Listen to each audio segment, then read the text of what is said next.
करीब 6 घंटे तक फेसबुक सर्वर डाउन रहा, इस वजह से फेसबुक, इंस्टाग्राम और व्हाट्सएप बंद रहे। मार्क जुकरबर्ग ने यूजर्स को हुई असुविधा के लिए माफी मांगी और बताया कि सेवाएं शुरू हो गई हैं। यह पहली बार 4 अक्टूबर को रात 9:15 बजे सामने आया था, जो लगभग 6 घंटे तक जारी रहा। Facebook, Instagram, WhatsApp, Twitter, Telegram, Snapchat आदि से संबंधित मीम्स के साथ ट्विटर जीवंत हो गया। कंपनी ने इस सर्वर के खराब होने का कोई कारण नहीं बताया है। मुंबई फोर्ट कोर्ट ने आर्यन खान और अन्य आरोपियों की हिरासत 7 अक्टूबर तक एनसीबी को दे दी है। एक और तस्कर जोगेश्वरी मुंबई से गिरफ्तार किया गया था। अब मामले में गिरफ्तार किए गए लोगों की कुल संख्या 10 है। अदालत में एनसीबी ने आरोपियों से जब्त नशीले पदार्थों का विवरण दिया। अदालत ने कहा कि एनडीपीएस अधिनियम के तहत सभी गिरफ्तारियां गैर जमानती हैं, इसलिए जमानत दिए जाने या न देने का कोई सवाल ही नहीं है। एनसीबी आरोपियों से आगे पूछताछ करेगी और उनका मेडिकल टेस्ट भी किया जाएगा। एनसीबी को आर्यन खान के मोबाइल फोन से आपत्तिजनक सामग्री मिली है, जिसमें कहा गया है कि वह ड्रग्स बेचने की योजना बना रहा था और वह अंतर्राष्ट्रीय पेडलर्स के संपर्क में भी है।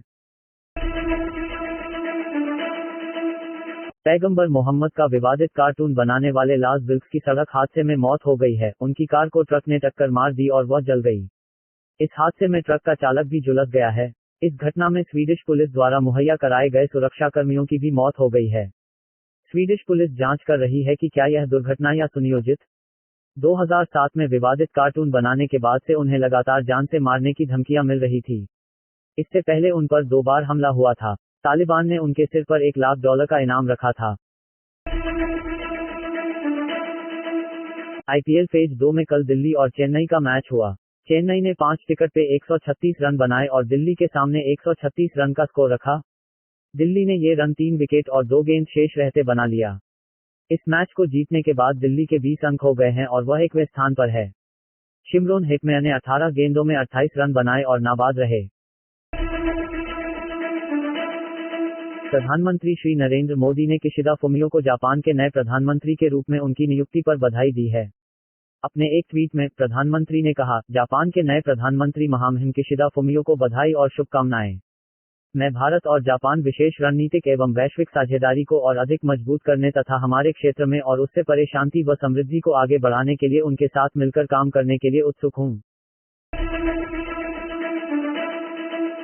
भारत व्यापार संवर्धन संगठन ITPO का भव्य कार्यक्रम भारत अंतर्राष्ट्रीय व्यापार मेले IITF का 40वां संस्करण इस वर्ष अपनी थीम आत्मनिर्भर भारत प्रदर्शित करेगा, जिसमें अर्थव्यवस्था, निर्यात क्षमता, अवसंरचना, आपूर्ति श्रृंखला, मांग तथा जीवंत जनसांख्यिकी पर फोकस होगा।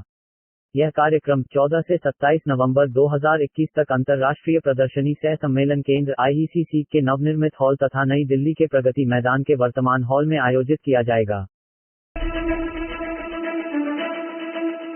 Tax inspectors without borders TIWB ने 4 अक्टूबर 2021 को सेशल्स में अपना कार्यक्रम शुरू किया।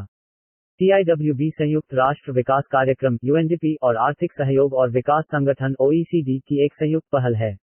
भारत को इस कार्यक्रम के लिए कर विशेषज्ञ चुना गया है। इस कार्यक्रम का उद्देश्य सेशल्स को सर्वोत्तम ऑडिट प्रथाओं को साझा करके कर लेखा परीक्षकों को तकनीकी जानकारी और कौशल हस्तांतरित करके कर प्रशासन को मजबूत करने में सहायता करना है। कार्यक्रम का फोकस पर्यटन और वित्तीय सेवा क्षेत्रों के स्थानांतरण मूल्य निर्धारण मामलों पर होगा।